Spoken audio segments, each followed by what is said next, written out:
தேடி தேடி சென்று சோறு தின்பதையும், தேவையே இல்லாமல் அவுட்டிங் என்ற பெயரில் ஊர் சுற்றுவதையும், நடுராத்திரியில் திரைப்படம் பார்க்கப் போவதையும், நாகரிகம் என்ற பெயரில் அநாகரிகத்தில் ஈடுபடுவதையுமே இந்த தலைமுறையினர் வாழ்வியலாக ஆக்கி வருகின்றார்கள்.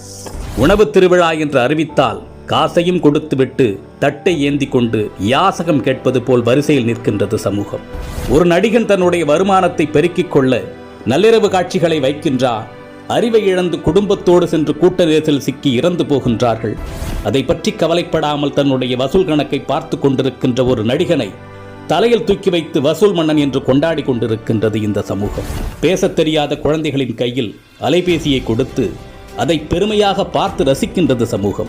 இரவு 2 மணிக்கு மிட்நைட் பிரியாணியை குடும்பத்தோடு சென்று சாப்பிடுவது கௌரவமாகிவிட்டது.